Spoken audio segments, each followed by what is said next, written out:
With the worldwide celebration theming around the 3Z Broly movies, it's practically inevitable that the third part will revolve around the Bio Broly movie, and I believe that this is the perfect time to EZA the physical Goten and Trunks unit from a few years back.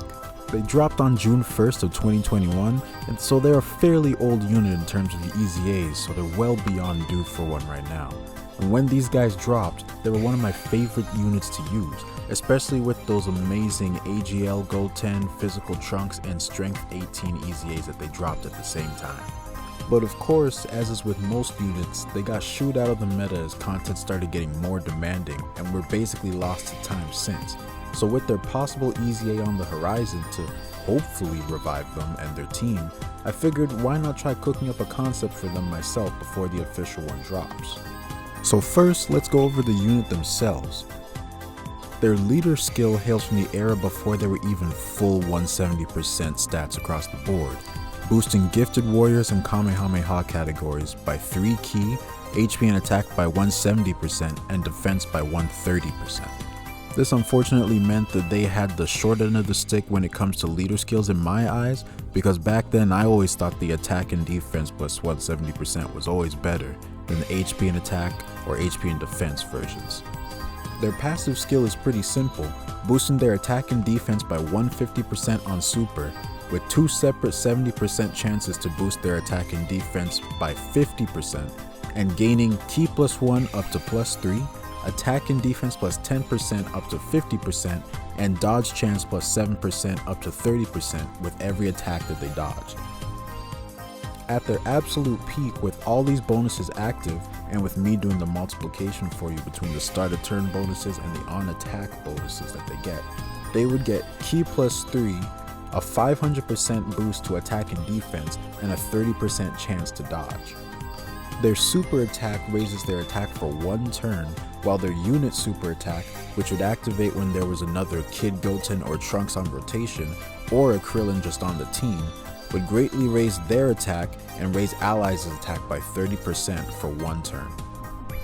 Then they have their active skill, which is available by turn 3 if there's another Kid Trunks or Goten on rotation, would give them key plus 6 and guaranteed dodge for the entire turn. That active skill is what really led this unit to stardom, because without that active skill, I think this unit would have been pretty dog water, honestly. They were a pretty solid or even sometimes outstanding unit for the time, but with some glaring issues even for back then. Most notably that double 70% chance to get their start of turn boosts and the lack of dodge in their base passive. Due to their start of turn buffs being locked behind RNG, it made them very inconsistent in both their offense and defense. The chances are pretty high, both being 70%, but it's still RNG at the end of the day. For context, like I mentioned before, with all their passive buffs active, they get a 500% boost to their attack and defense.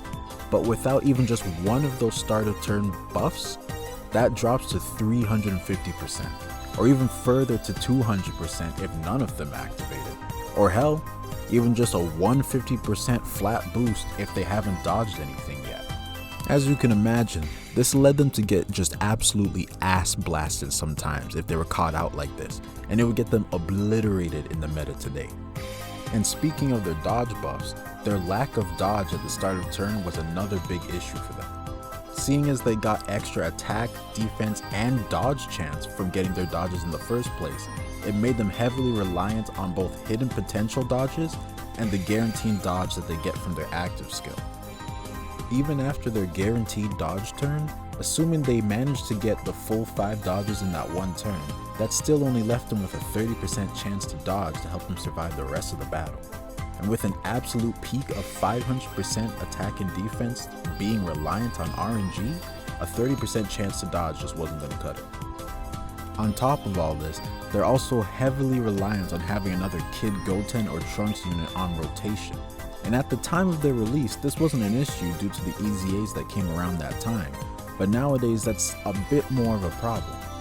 But this isn't as much a weakness of their kit as it is a fault of the units that are around them right now, because a good Kid Goten or Trunks unit would fix this issue easily, and that's not really their problem, so it's a lower priority for them specifically.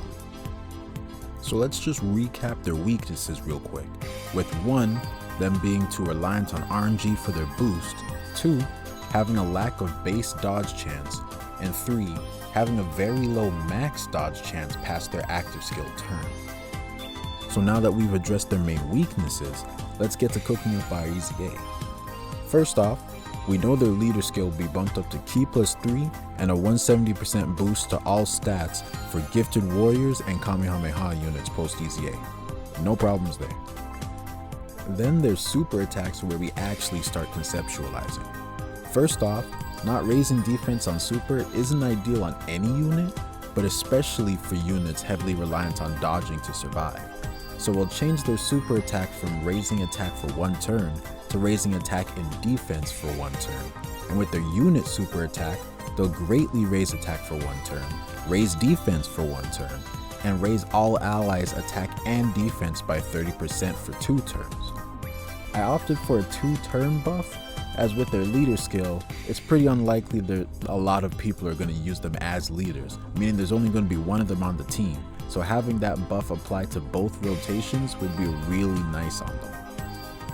Now I could be wrong about this, but I assume that unit super attack conditions work just like active skill conditions on EZA, meaning that they don't change.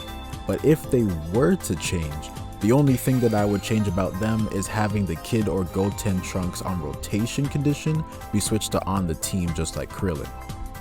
Now their passive is where we really get to the meat of our conceptions. First off, I'd give them a flat starter turn buff of Ki +3 and attack and defense +50% to slightly help stave off the reliance on the RNG for their other bonuses. By itself, this seems pretty low, but we'll get to why it's so low in a second. So on top of that, they keep their 2 70% chances to get 50% attack and defense, but the only change I'll make here is that they become permanent once they activate once. So this will lead to them to have a max of Ki +3 and attack and defense +150% at the start of turn once all of them are active. We'll also slightly change their 150% attack and defense buff on super to 150% attack and defense when attacking, because this will help them with any enemies that might seal off their super, and by extension seal them off from this buff. Then we also give them 30% damage reduction before they attack and a base high chance to dodge, so they can at least have a chance to start stacking their passive from turn 1. But additionally, they'll get another 30% chance to dodge for the first turn that they appear to help cover that weaker first turn. The damage reduction is really only there to cover them whenever their dodge fails, and it's only 30% due to how this next part of their kit will work. Their dodge stacking stays mostly the same, with the only addition being that they also get 7% damage reduction up to 30% per attack that they dodge. So this way they'll have 60% damage reduction before they attack at max to cover any attacks that might slip through their dodges before they super, and a base 30% damage reduction at all times when it's fully stacked.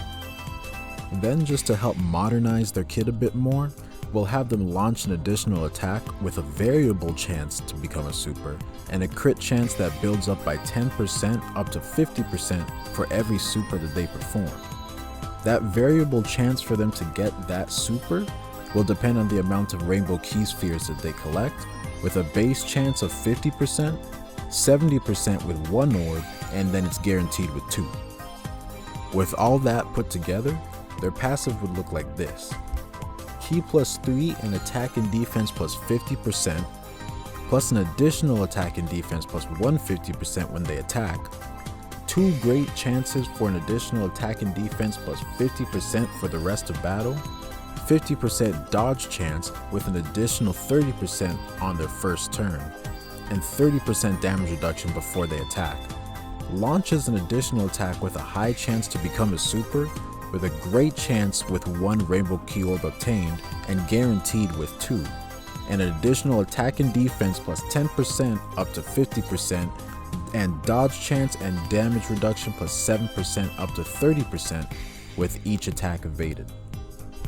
Now if we crunch the numbers on their new passive attack and defense buffs, at a baseline, they'd have a 275% boost to attack and defense at worst. Then with both the 50% attack and defense buffs on start of turn, this will grow to a 525% attack boost, just straight out. And then with all the dodge stacks, this grows again to a 650% boost to attack and defense.